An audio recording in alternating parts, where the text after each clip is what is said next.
warahmatullahi wabarakatuh. Apa kabarnya teman-teman kelas 3 Husen? Apa kabarnya ibu dan bapak hari ini? Semoga selalu sehat dan semoga senantiasa selalu berada dalam lindungan Allah Subhanahu wa Ta'ala. Amin ya Rabbal 'Alamin. Hari ini sudah masuk Ramadan hari kelima ya teman-teman. Gimana puasanya? Lancar? Harus tetap semangat ya teman-teman ya. Iya, teman-teman, Bu Ayu membuat video seperti ini. Seperti yang sudah disampaikan oleh Bu Nisa kemarin, kita akan memulai pembelajaran di bulan Ramadan dengan 3 tema. Nah, tema yang pertama akan disampaikan oleh Bu Ayu. Lalu apa sih Bu tema yang pertama ini? Nah, tema yang pertama adalah Birrul Walidain. Ibu yakin di kelas 3 Husen pasti sudah pada tahu apa itu Birrul Walidain. Tapi supaya lebih jelas lagi, kita simak dulu beberapa gambar yang akan Bu Ayu perlihatkan. Oke.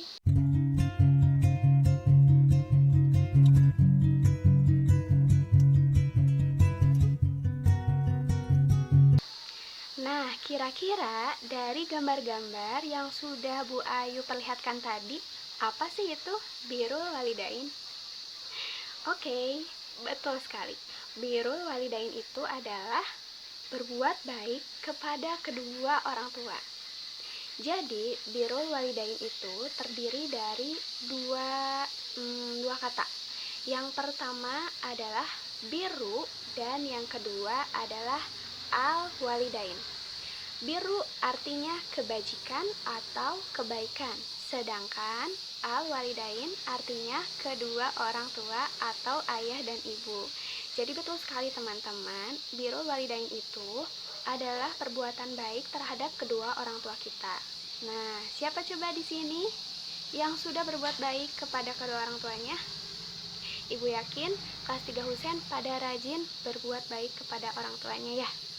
Oke, terus Bu Ayu, apa sih hukumnya berbuat baik kepada kedua orang tua? Tentunya hukumnya adalah fardu ain, alias setiap muslim, muslimah, setiap orang harus dan wajib melakukan birrul walidain ini. Kenapa sih Bu Ayu kita harus melakukan birrul walidain ini? Simpel, itu karena perintah langsung dari Allah Subhanahu wa Ta'ala. Oh iya Bu, coba mana perintahnya? Mana coba buktinya Allah menyuruh kita harus berbuat birrul walidain? Ini dia beberapa penjelasan atau ayat Al-Quran tentang birrul walidain. Boleh disimak ya.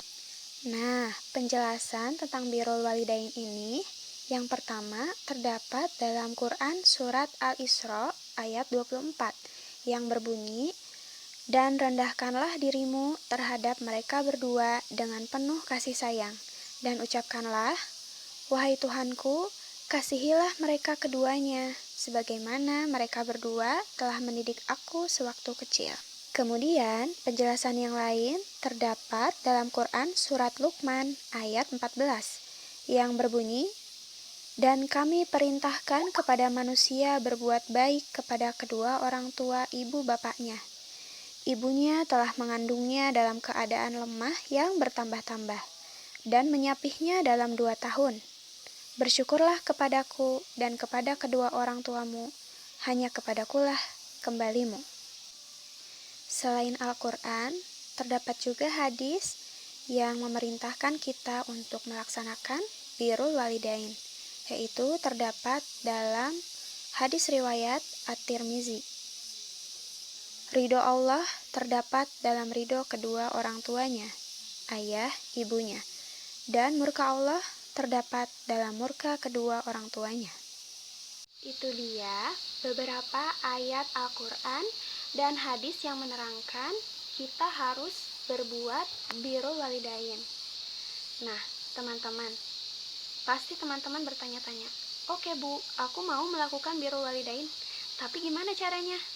Sebetulnya, Ibu yakin teman-teman di rumah sudah melakukan birrul walidain. Cuman mungkin tidak dirasakan ya, tidak terasa. Ya, Ibu akan memberikan penjelasannya bagaimana cara kita melakukan birrul walidain. Yang pertama, ketika orang tua sedang berbicara, kita harus tepat sekali. Kita harus mendengarkan dengan baik. Tidak boleh memotong pembicaraan dari orang tua kita. Nanti setelah orang tua kita selesai berbicara, baru boleh kita berbicara. Atau setelah sudah dipersilahkan, baru kita mulai berbicara. Lalu apalagi Bu? Nah, yang kedua masih terkait dengan pembicaraan. Kita tidak boleh berkata kasar atau meninggikan nada suara kita kepada kedua orang tua kita. Itu tidak boleh teman-teman ya. Kita harus sopan santun, kita harus sopan, kita harus lemah lembut, tidak boleh meninggikan suara kita.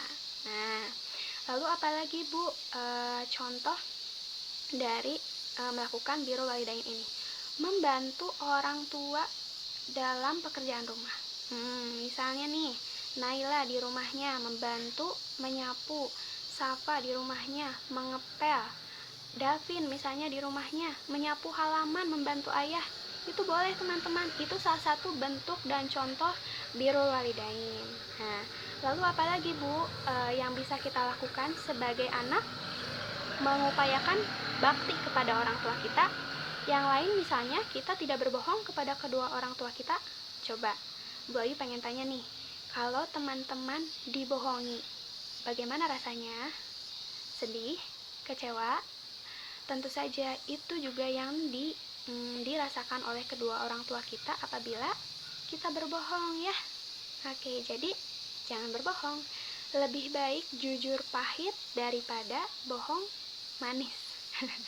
Jadi lebih baik jujur ya teman-teman daripada harus berbohong. Lalu apalagi sih Bu contoh dari birrul walidain ini? Sebetulnya banyak hal ya. Dengan tidak mengganggu orang tua ketika istirahat, itu pun adalah salah satu bentuk birrul walidain. Juga misalnya orang tua sedang sibuk, lalu kita membantu menjaga adik kita, itu pun salah satu contoh birrul walidain. Jadi banyak hal yang bisa teman-teman lakukan untuk mengaplikasikan birrul walidain ini. Nah, itu ya penjelasan contoh-contoh dari cara kita melakukan birrul walidain. Sebetulnya masih banyak lagi yang bisa teman-teman lakukan. Bu Ayu hanya menyampaikan beberapa contoh saja. Nah, lalu Bu Ayu, kenapa sih kita harus melakukan birrul walidain ini? Emangnya nanti kita bakal dapat apa? Oke. Melakukan birrul walidain ini memiliki beberapa keutamaan. Nah, apa itu keutamaan juga manfaat untuk kita sendiri? Apa sih Bu itu manfaat dari melakukan birrul walidain ini? Oke. Yang pertama, teman-teman sudah melakukan suatu amal ibadah yang diridhoi dan dicintai oleh Allah Subhanahu wa taala. Coba teman-teman kalau berbakti kepada kedua orang tua pasti dicintai dan diridhoi oleh Allah Subhanahu wa taala. Kita sebagai muslim-muslimah di dunia ini mencari apa sih kalau bukan mencari ridho Allah Subhanahu wa taala? Ya. Kemudian yang kedua, dimudahkan segala urusan teman-teman. Nih, kalau teman-teman melakukan birrul walidain, urusan teman-teman mau apapun itu, insya Allah dimudahkan oleh Allah Subhanahu wa taala. Selain urusan, yang dimudahkan juga adalah rezeki teman-teman. Oh iya, jangan berpikir bahwa rezeki itu hanya uang saja ya teman-teman. Karena rezeki itu bisa maknanya bisa luas. Bisa teman yang baik, guru yang baik, lalu kesehatan, kebahagiaan, ya itu merupakan rezeki ya teman-teman. Insya Allah kalau birrul walidainnya bagus, teman-teman rezekinya juga bagus. Selain itu, ini merupakan tiket menuju surga. Nah, coba teman-teman, siapa yang mau masuk surga? Ibu.